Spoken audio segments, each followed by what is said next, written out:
नमस्कार साथियों, ज्ञान स्किली गुरुकुल में आपका स्वागत है। साथियों, आज एक नज़र डालते हैं आज की करंट अफेयर्स में प्रधानमंत्री की जीएसटी बचत योजना क्या है, इस पर एक नज़र डालेंगे। नोएडा जेवन एयरपोर्ट की सुरक्षा व्यवस्था किसके हाथों में सौंपी गई है, इस पर एक नज़र डालेंगे।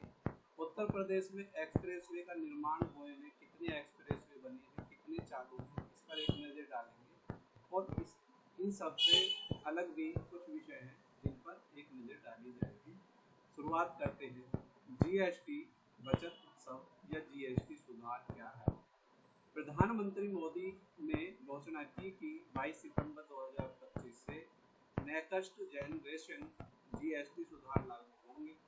इस सुधार उद्देश्य है रोजमर्रा की चीजों पर टैक्स दरें कम करना ताकि आम लोगों को बचत हो सके। सरकार का दावा है कि इस सुधार और आयकर छूट के संयोजन से जनता को लगभग 2.5 लाख करोड़ रुपए की बचत होगी। इसी क्रम में पहला प्रश्न हमारे सामने है, प्रधानमंत्री की जीएसटी बचत योजना किस वर्ष लागू की गई है। ऑप्शन सी हमारा सही है, ये 2025 में लागू की गई है। अगले प्रश्न की तरफ चलते हैं। इसके बारे में सामान्य व्याख्या। 22 सितंबर 2025 से नई जीएसटी सुधार व्यवस्था लागू की गई है, जिसे जीएसटी बचत उत्सव भी कहा जाता है। इसकी डेट आपके लिए बहुत इम्पोर्टेंट है, 22 सितंबर 2025।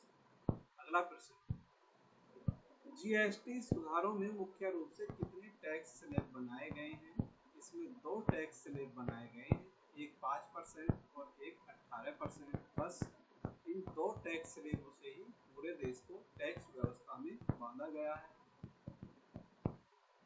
अगला प्रश्न, सरकार के अनुसार नई जीएसटी बचत योजना से जनता को कितनी बचत होने का अनुमान है। ऑप्शन सी हमारा सही है, 2.5 लाख करोड़ रुपए की बचत होने का अनुमान है। अगले प्रश्न की तरफ चलते हैं। नई जीएसटी सुधारों के तहत 99% सामान किस टैक्स स्लैब के दायरे में आ जाएगा।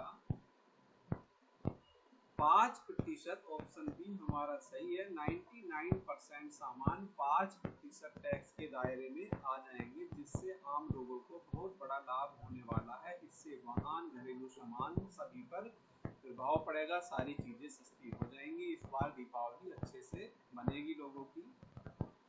अगला प्रश्न, जीएसटी बचत योजना का प्रमुख लाभ किसे मिलने वाला है। ऑप्शन सी हमारा सही है, गरीब, मध्यम वर्ग, किसान, व्यापारी सभी को मिलने वाला है। अगला प्रश्न, जीएसटी बचत योजना किस नारे को मजबूत करती है। ऑप्शन सी हमारा सही है, वोकल फॉर लोकल को यह मजबूत करती है।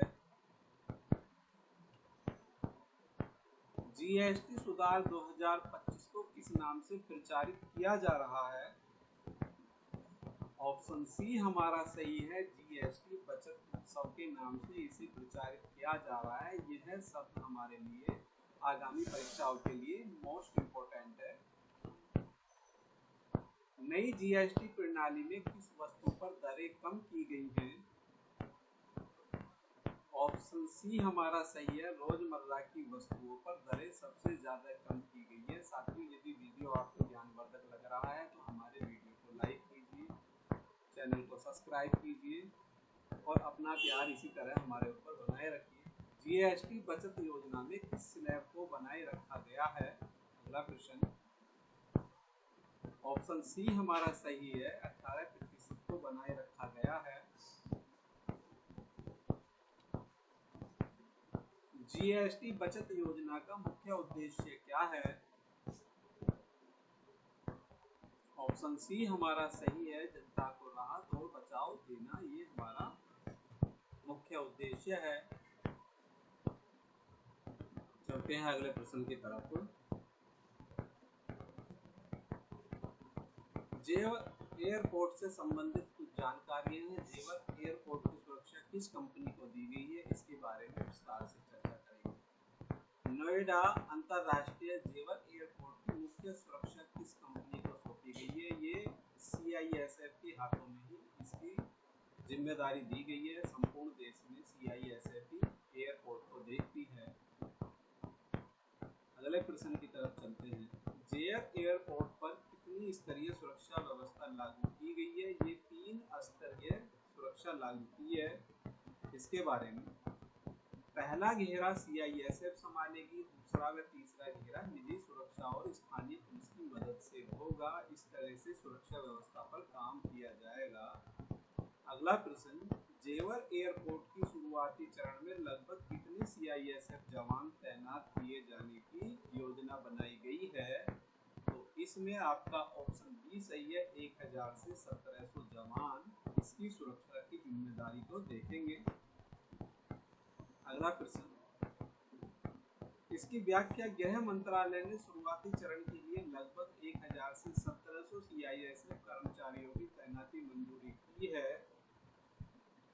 अगला प्रश्न, यूपी में एक्सप्रेसवे निर्माण से संबंधित होंगे। एक्सप्रेसवे निर्माण के बारे में सामान्य जानकारी दी गई है। इन सभी के बारे में यदि आपको विस्तृत जानकारी चाहिए तो आप डिस्क्रिप्शन बॉक्स में आराम से पढ़ सकते हैं, वहाँ सभी के बारे में डिटेल में जानकारी दी गई है। उत्तर प्रदेश भारत का सबसे घनी आबादी वाला राज्य है। यहाँ कृषि, उद्योग और व्यापार की अपार संभावनाएं हैं, लेकिन लंबे समय तक यातायात अवसंरचना की कमी आर्थिक विकास में बड़ी बाधा बनी रही है। इस कमी को दूर करने के लिए हाल ही के वर्षों में राज्य सरकार ने एक्सप्रेस वे को विकास की धुरी बना दिया है। इससे संबंधित पहला प्रश्न हमारे सामने है। उत्तर प्रदेश का पहला निर्मित एक्सप्रेसवे कौन सा है? सबसे पहले उत्तर प्रदेश में यमुना एक्सप्रेसवे को बनाया गया था। उसके बाद एक्सप्रेसवे बहुत सारे बनाए गए हैं। इसके बारे में सामान्य व्याख्या, 2012 में बना 165 किलोमीटर लंबा एक्सप्रेसवे नोएडा से आगरा तक के लिए जाता है। उत्तर प्रदेश का यह पहला आधुनिक एक्सप्रेसवे है। अगला प्रश्न, कौन सा एक्सप्रेसवे 2021 में प्रधानमंत्री द्वारा उद्घाटित किया गया था? ऑप्शन बी हमारा सही है, पूर्वांचल एक्सप्रेसवे। अगले प्रश्न की तरफ चलते हैं। इसके बारे में भी सामान्य जानकारी, 341 किलोमीटर लंबा पूर्वांचल एक्सप्रेसवे नवंबर 2021 में उद्घाटित हुआ है और पूरे यूपी को राजधानी लखनऊ से जोड़ता है। अगले प्रश्न की तरफ चलते हैं। इस एक्सप्रेसवे पर भारतीय वायुसेना के लड़ाकू विमान की आपातकालीन लैंडिंग स्ट्रिप बनी हुई है। ऑप्शन ए हमारा सही है, लखनऊ आगरा एक्सप्रेसवे पर है ये।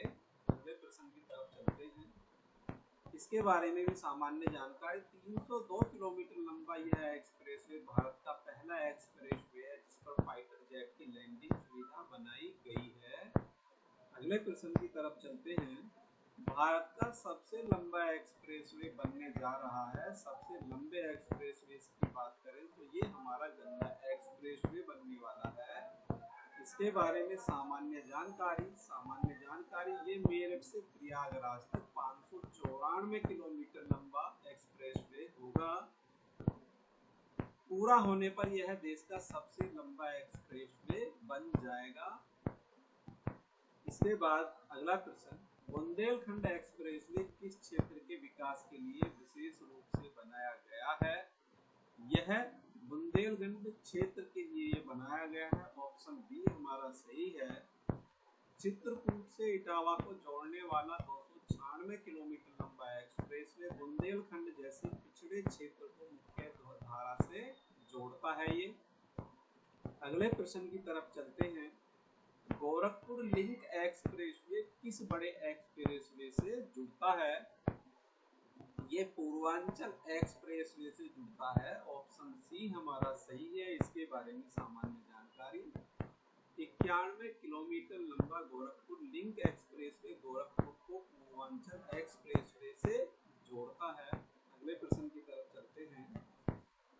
यमुना एक्सप्रेसवे किन दो शहरों को जोड़ता है? यमुना एक्सप्रेसवे ऑप्शन बी हमारा सही है, ये नोएडा और आगरा को जोड़ता है। 165 किलोमीटर लंबा है ये। अगले प्रश्न की तरफ चलते हैं। पूर्वांचल एक्सप्रेसवे की कुल लंबाई कितनी है? इसकी 341 किलोमीटर। ऑप्शन सी हमारा सही है। अगले प्रश्न की तरफ चलते हैं।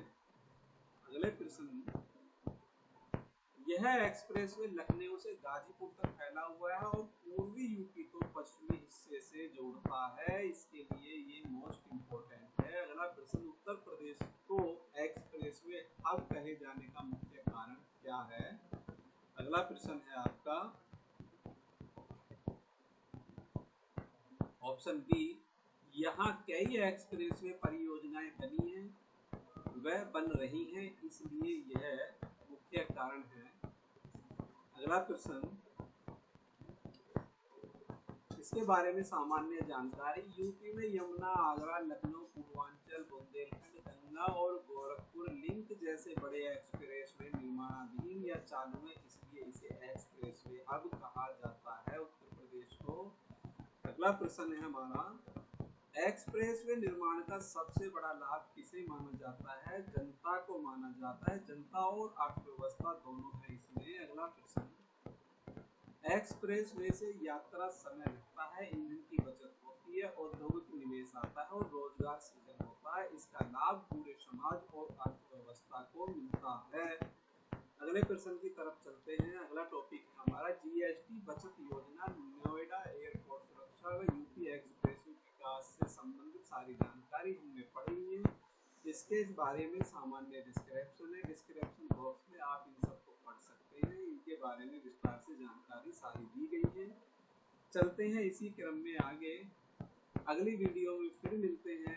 तब तक के लिए जय हिंद, जय भारत। साथियों, यदि वीडियो आपको अच्छा लगा है तो वीडियो को लाइक कीजिए, वीडियो को शेयर कीजिए और चैनल को सब्सक्राइब कीजिए। जय हिंद, जय भारत। धन्यवाद साथियों।